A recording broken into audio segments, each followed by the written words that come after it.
ఆంధ్రప్రదేశ్ రాష్ట్రంలో వాతావరణం భిన్నంగా మారిపోయిన పరిస్థితి కనిపిస్తుంది.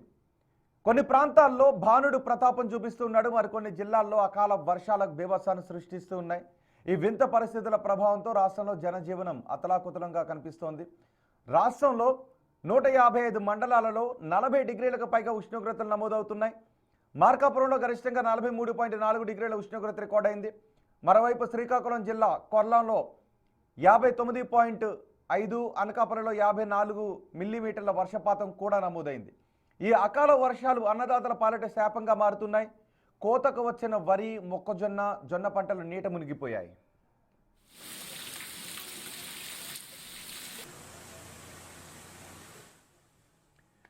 ఏపీలో వాతావరణ పరిస్థితులపై పూర్తి సమాచారం అందించడానికి మా ప్రతినిధి రాజేష్ ఉన్నారు. రాజేష్, ఏంటి ఆంధ్రప్రదేశ్లో మొత్తం వాతావరణ పరిస్థితులు ఎలా ఉన్నాయి? ఎక్కడెక్కడ వర్షాలు పడుతున్నాయి? ఎక్కడెక్కడ ఎండలు మండుతూ ఉన్నాయి? వాతావరణ శాఖ అధికారులు ఏం చెబుతున్నారు?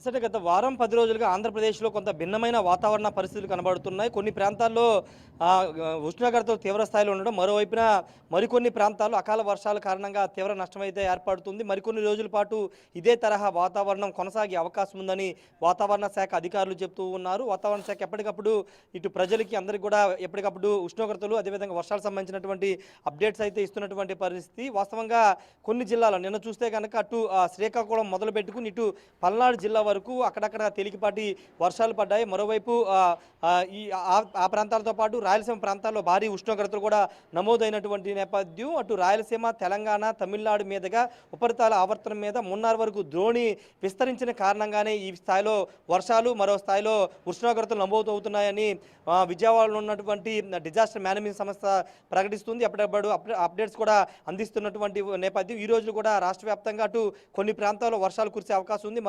మరోవైపు కొన్ని ప్రాంతాల్లో భారీ ఉష్ణోగ్రతలు నమోదయ్యే అవకాశం కనబడుతుంది. వాస్తవంగా మార్చి 15, 20 తర్వాత వాతావరణం అంటే వేసవి తాకిడి కనబడుతుంది. కానీ ఇప్పుడు ఏప్రిల్ మొదటి వారం వచ్చినప్పటికీ కొన్ని ప్రాంతాల్లో వర్షాలు పడుతున్న మధ్యాహ్నం నుండి అంటే 12-1 గంట తర్వాత నుండి వాతావరణంలో మార్పులు కనబడుతున్న, మేఘావృతం అవ్వడం, భారీ వర్షాలు, ఈదురుగాలు వీస్తున్నటువంటి పరిస్థితి.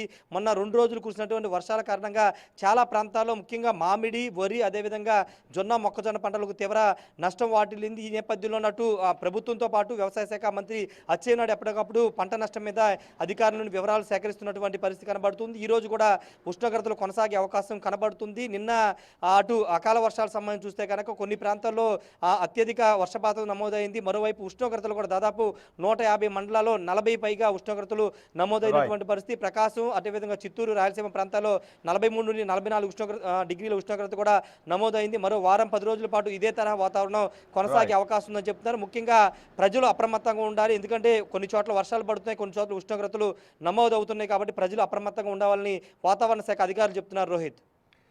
రైట్ రాజేష్.